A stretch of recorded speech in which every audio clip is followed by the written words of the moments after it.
네, 안녕하세요. 다운에서 국어 담당하고 있는 윤현진 강사입니다. 추운 날씨인데 와주셔서 너무 감사드리고 길어지지 않게 좀 간략하게 진행을 해보려고요. 제가 이번엔 PPT를 좀 다르게 구성을 해봤거든요. 그래서 부모님들께서 궁금하실 만한 질문, 그리고 제가 알아서 예상 질문과 답변을 준비해왔습니다. 그래서 끝에 커리큘럼까지 이제 설명을 드릴 텐데요. 저에 대한 소개는 자료로 대체해 주시는 게 좋을 것 같고요. 제일 첫 번째, 이것부터 한번 보도록 할게요. 자료에는 이제 첫 페이지에 수록이 되어 있습니다. 우선은 이 교육과정 이제 바뀌었죠. 거기에서 우리 아이들이 딱 1학년에 들어가면 교과명이 국어가 아니라 공통국어로 시작하게 됩니다. 자, 공통국어 1이 있고 2가 있는데요. 예전에는 국어였기 때문에 약 9단원에서 10단원까지 있으면 학교마다 이거를 순서를 7단원부터 나가도 되고 2단원부터 나가도 돼서 이게 매년 같은 학교라도 시험 범위가 좀 달라지는 경향이 있었거든요. 근데 이번 교육과정은 1학기에는 공통국어 1으로 고정이고 2학기가 공통국어 2기 때문에 학교마다 진도는 거의 비슷하게 유지가 됩니다. 그래서 거의 공식적인 룰이 뭐냐면 1학기는 현대문학 중심, 그리고 이제 문법에서는 의문과 문법 요소. 이게 지난 교육과정에서는 문법 요소가 2학기 시험 범위였어요. 그런데 이번 교육과정에서는 1학기로 넘어오게 됩니다. 그리고 이제 동일한 거는 2학기 때 우리가 알다시피 가장 어렵다고 하는 중세 국어는 여전히 들어가 있고요. 원래 1학기였던 한글 맞춤법이 2학기로 넘어가게 됩니다. 근데 이제 특징은 뭐냐면 아무리 1학기가 현대문학 중심이고 2학기가 고전문학 중심이라도 좀 변별력을 줘야 되는 학교의 경우에는 프린트를 가지고 1학기부터 그냥 바로 시조가 나가기도 한다는 거죠.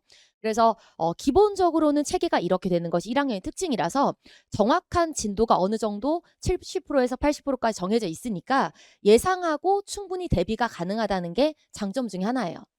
다만 특이한 점은 1학기까지는 예상을 충분히 가능하게 해주는 반면 2학기부터는 정말 각계전투인데요. 2학년은 학교의 선택을 따라가야 됩니다.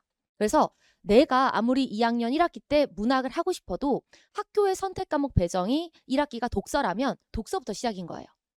그래서 대부분의 지금 대치동 중심학교를 포함해서 일반적으로 2학년의 1학기는 문학부터 시작하고 있습니다. 그리고 우리 전 교육과정에서는요.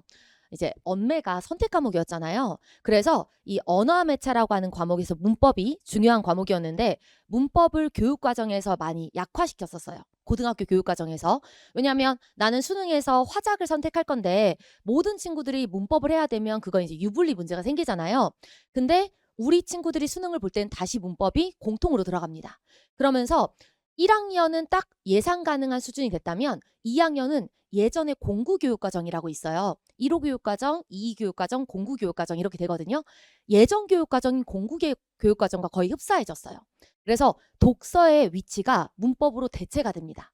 그러니까 독서는 3학년 때 좀 중요 과목이 되고요. 문법이 2학기 때 중요 과목이 되면서 여기에는 지금 제가 약 70%가 문학과 문법을 선택한다라고 했는데 1학기 때 대부분 문학을 2학기 때 대부분 문법을 선택하는 비중이 약 70% 정도인 거고요. 그리고 1학기 때 문학을 2학기 때 독서를 선택하는 비중이 약 25% 정도인데 상대적으로 독서를 선택한 학교들은 남학교 비중이 좀 높은 편이에요. 그리고 공학이나 여고는 아무래도 문법을 조금 더 중시합니다. 그리고 우리가 예상할 수 없이 좀 독특한 교육과정, 그런 편성을 보이는 학교도 존재하긴 해요. 이거는 우선은 지금 당장 눈에 있는 게 아닌 게 아직 학교 배정도 안 났죠. 그래서 학교 배정이 되고 나서 이제 1학년을 견디면서 2학년 학사 교육이 이제 딱 입학하고 나면 요강이 뜰 거거든요. 그거 보면서 충분히 대비해도 괜찮아요. 우리가 주목해야 되는 건 1학년이고 2학년은 이제 12월에 학교 배정이 나오고 나면 그때 가서 진선여고는 이런 교육과정이 있구나, 휘문고는 이런 교육과정이 있구나 하면서 대비해도 충분히 기간이 됩니다. 그리고 3학년은요. 아무리 학교에서 선택 과목이나 이런 걸 나눈다고 해도 실질적으로는 1학기는 수능 특강, 2학기는 수능 완성이 될 거예요. 이건 정말 변하지 않는 요소라서 3학년은 내신이라고 이름은 붙여도 결국은 수능 대비를 위한 큰 과정으로 생각하시면 돼요. 우리가 이제 학교의 특성에 맞춰서 대비를 해야 되는 기간은 짧게는 2년 정도가 될 텐데요. 그러면 부모님들께서 이제 그 다음에 궁금해하시는 게 이거예요. 이제 여기까지는 이해가 됐다. 공통국어로 바뀌고 그리고 2학년 때 학교별로 특성이 강화되는 거 알겠는데 제일 궁금한 게 그래서 5등급으로 바뀌었을 때 얼마나 바뀌었냐. 이제 뉴스에서 나오고 신문 기사도 많이 쏟아지고 있죠. 저 이제 현장에서 직접 마주하는 입장에서 제가 느끼는 것만 말씀을 간략하게 드리면 대동소이하답니다. 그러니까 큰 지점에서는 달라진 게 없어요. 그리고 다른 부분에서 조금 달라진 부분은 분명 있겠죠. 그리고 제가 좀 냉정한 말이지만 드리자면 최상위권은 큰 차이가 없어요. 왜냐면 최상위권은 4%가 1등급이어도 원래 1등급 받는 애들이라서 그 친구들은 이 10%가 늘어난 거에 대해서 이점은 크게 없습니다. 이점이 있다면 예전에는 3과목을 1등급 받을 수 있었던 걸 5과목까지 욕심을 내볼 수가 있는 거죠. 근데 중상위권들에 대해서는 제가 솔직히 어떻게 말씀을 드리고 싶냐면 희망 고문이라는 게 생겨요. 그러니까 예전에 9등급일 때는 내가 정말 열심히 하면 2등급까지는 가능할까? 차마 1등급까지는 이제 바라지 않더라도 2등급까지 해볼까? 이런 마음이었다면 이번 5등급제에서는 2등급에서 떨어지는 순간 굉장히 이제 자책감과 이제 남은 학년들은 어떻게 나가야 되지? 하면서 이제 거의 포기하고 싶거나 하는데 포기도 못하는 게 이 5등급제에서 대학이 어떻게 평가를 할 건지 아무도 모르잖아요. 그러니까 5등급제에서 이걸 놨을 때 그럼 어떻게 우리가 정시로 올인을 해야 되는 건지 요즘에 들리는 소문에서는 정시도 내신을 반영한다는데 그러면 진짜 아이들이 1은 이제 진짜 10%니까 내가 희망을 가지고 있어도 현실적으로는 1이 안 나올 때 나머지 등급에 대해서 어느 과목까지를 내가 관리를 해야 될지 막막한 상황이 생기거든요. 그런 지점에서 오히려 9등급이나 5등급이나 어려운 건 비슷한데 최상위권의 심리적인 부분이랑 중상위권의 심리적인 부분에서 가장 차이가 많이 난다고 봐요. 그래서 대부분의 친구들은 1등급이 아니라 그 이하의 등급일 텐데 그런 친구들이 3년 동안 어떻게 마음을 갖고 버티는가 거기에 좀 주목을 해야 된다고 보고요. 다행인 건 국어는 보통 중요 과목이에요. 그래서 아무리 애들이 공부를 안 해도 국어는 놓치지 않는 경향이 있는데 이제 국영수를 제외한 나머지 과목에서 아이들이 좀 힘을 빼면서 3년 동안 좀 고달프지 않을까 저는 개인적으로 그렇게 보고 있습니다. 아까 과학 선생님께서도 말씀해 주셨는데요. 이제 대치동 학교의 사례이죠. 뉴스에서 이렇게 나오는 거예요. 5등급제로의 개편. 아이들이 생각보다 1등급 조금 늘었다. 이런 게 나오는데요. 그거는 전국 단위인 거 아시죠? 전국 단위고요. 보세요. 서울 일반고 기준으로 했을 때 이거 실제 지표인데요. 전 과목 1등급은 약 2%지만 대치동은 절대 2%가 나오지 않습니다. 불가능하고요. 자사고 기준이 약 1%대예요. 그리고 특목고 기준이 약 0.4%대인데 대치동 기준은 이 서울 일반고와 자사고 사이 정도라고 생각하시면 돼요. 그리고 똑같은 대치동의 학교라 그래도 학교의 그 인원수에 따라서도 이게 또 천차만별이 되는 거죠.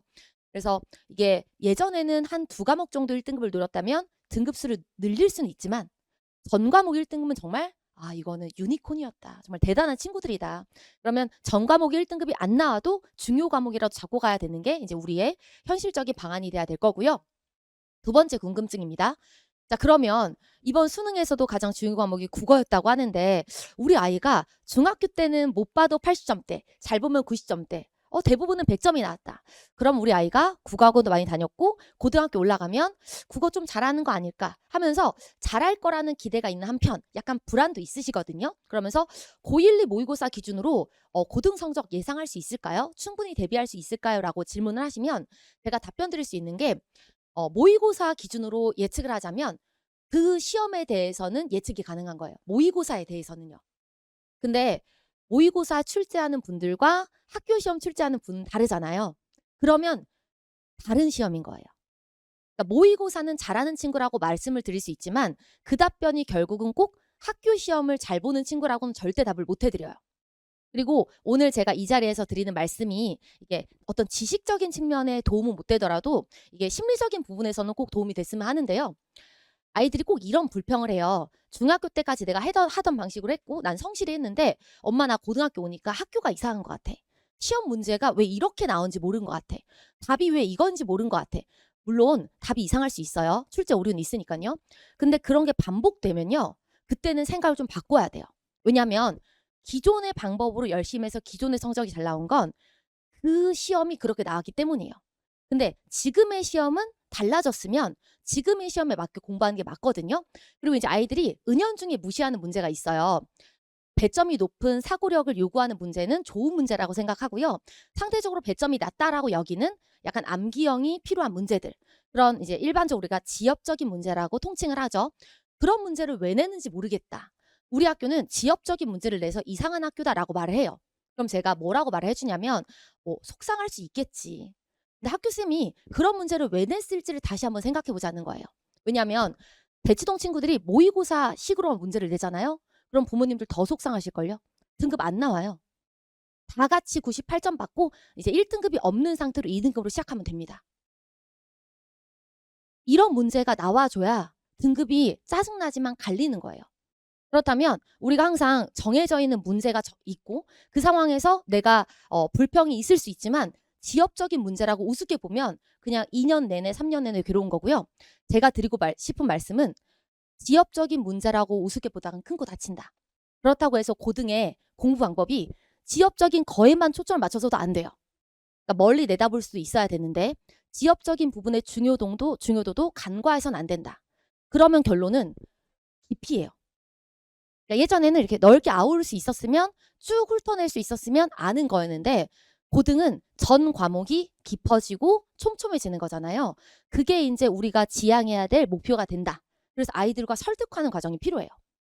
그러니까 너는 이게 안 중요하다고 해서 넘어갔지만 이게 다른 입장에서는 중요할 수 있다. 그래서 저는 첫 그 시기에는 아이들이 뭐부터 공부해야 되고 그리고 왜 공부해야 되는지를 충분히 이해하는 과정. 그리고 이렇게 다 연습을 시켜놨어요.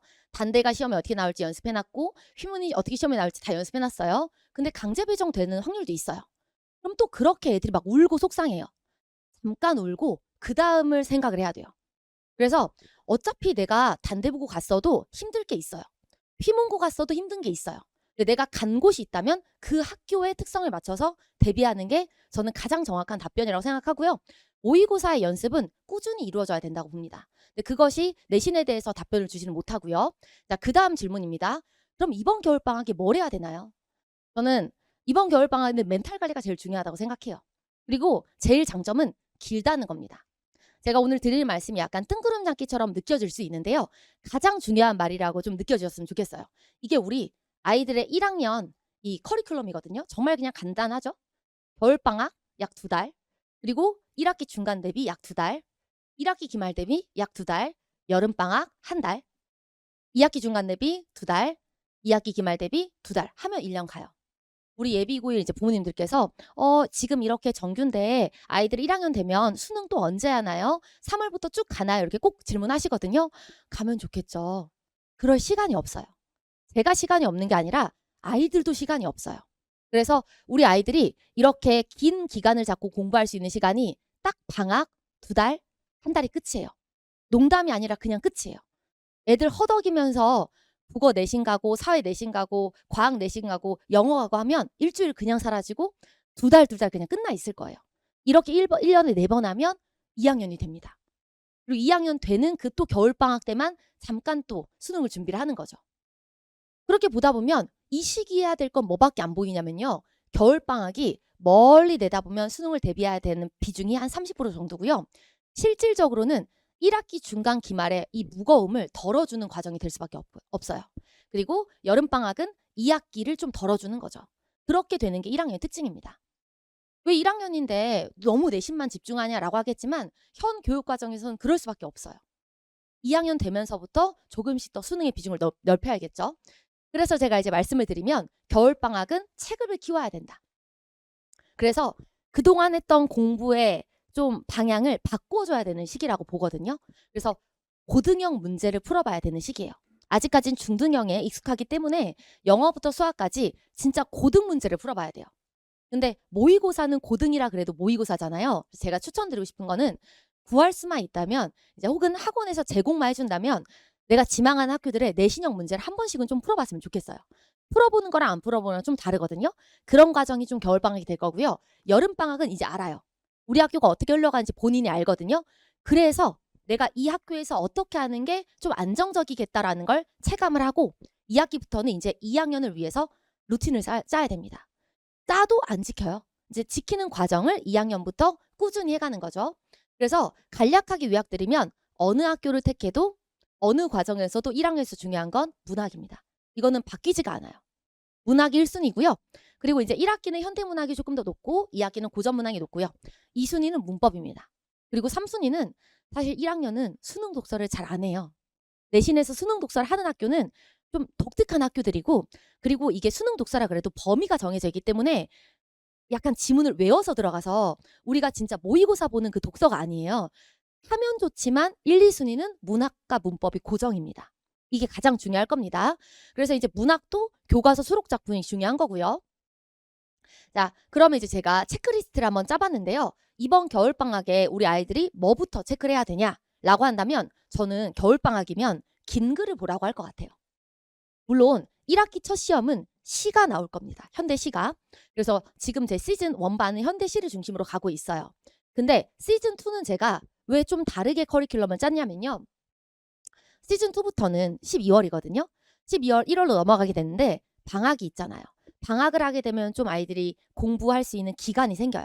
근데 지금은 학기 중이라서 짧은 것들을 공부해야 돼서 지금 벌써 시작한 반은 시들을 하고 있지만 이제 겨울방학 이후에 하는 반들은 긴 글들을 볼 시간이 없어요. 그리고 어떤 학교들은 전문이 나옵니다.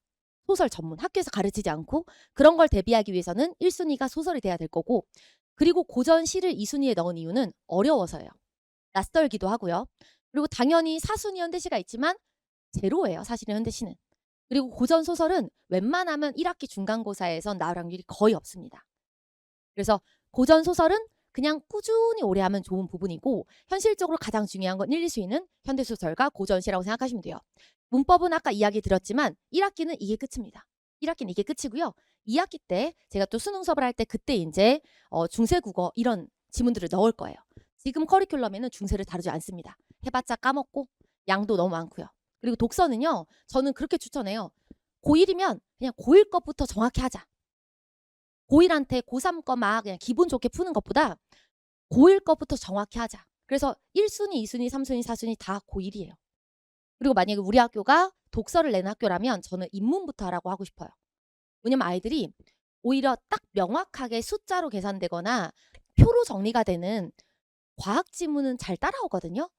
근데 철학은 이게 내용이니까 용어를 아예 접근을 못하는 거예요.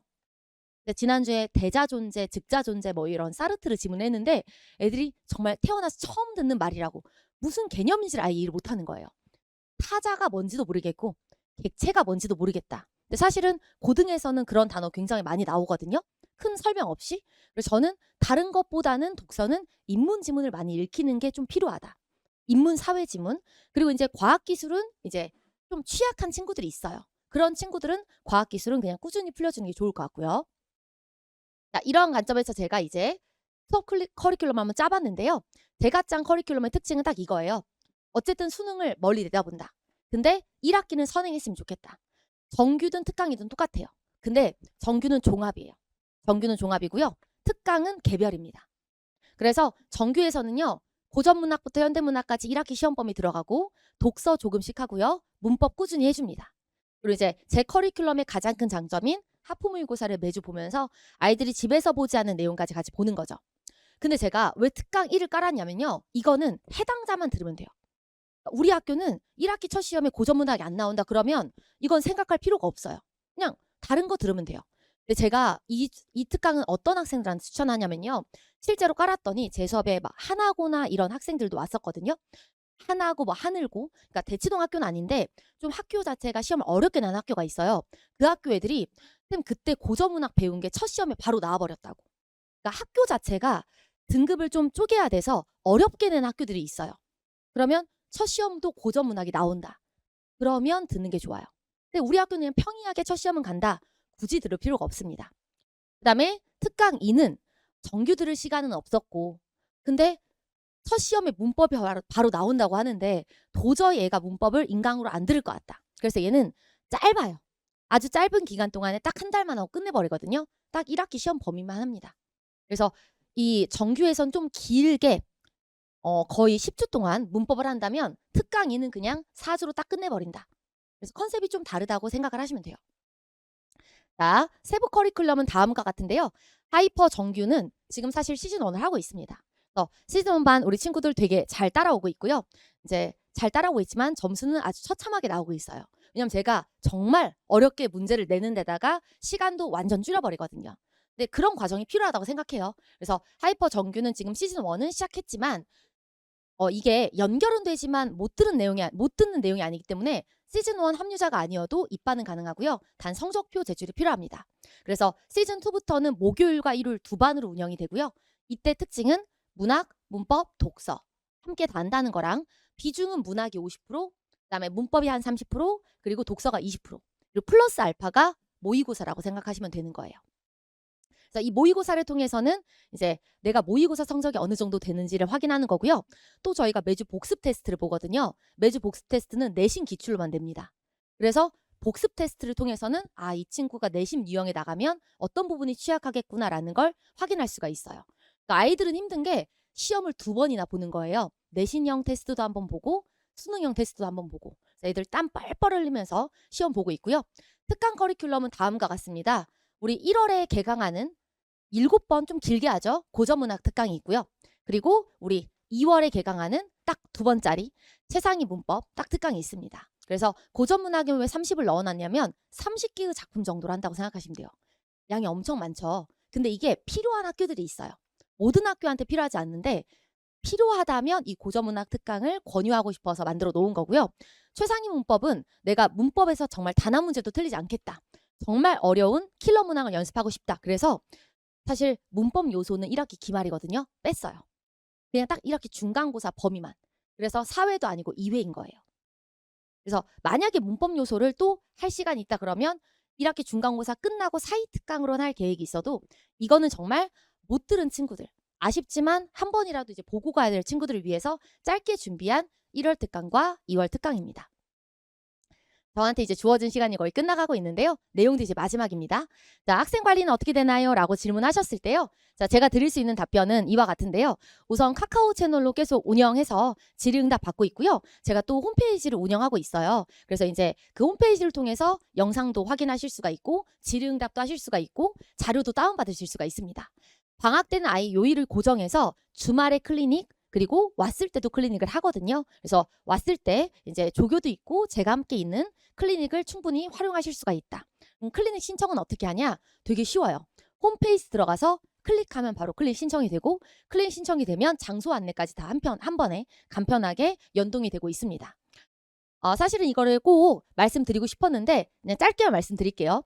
이제 제가 담당하고 있는 학교들이 이제 마지막 시험이 남았습니다. 지금 시험 기간이라 지금 제가 올해 1년 동안의 컨디션이 제일 안 좋은 상태예요. 제가 평소에 컨디션이 좋으면 진짜 에너지가 넘치는데 이게 좀 다운되어 있는 상태라는 걸 좀 이해를 해주세요.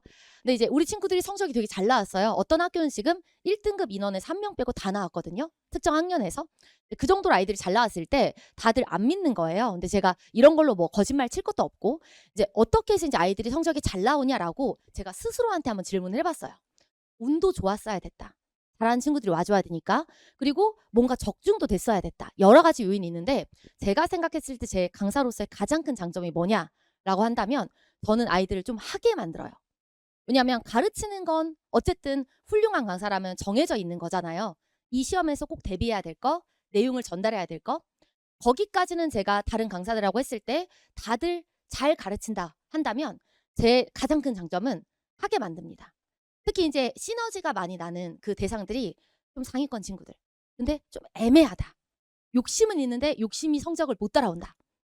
그러면 이 친구들은 저 만나면 정말 많이 성장할 수 있어요. 왜냐하면 될 때까지 하거든요. 그래서 아이들이 그 하고 싶어하는 마음을 제가 외면하지 않고 어쨌든 잘 끌어내서 이제 아이들의 1학년, 2학년, 3학년까지 잘 손잡고 갈 그런 준비가 되어 있다라는 말씀을 드리면서 마지막으로는 뒤에 이제 수강 평가가 들어가 있거든요. 받아보신 자료 속에 첨부가 되어 있을 테니까요. 이제 뒤에 이제 오시는 입시 전문가님의 설명 들으시고요. 오늘 오신 발걸음이 이제 아깝지가 않은 그런 시간이 되었으면 좋겠습니다. 감사합니다.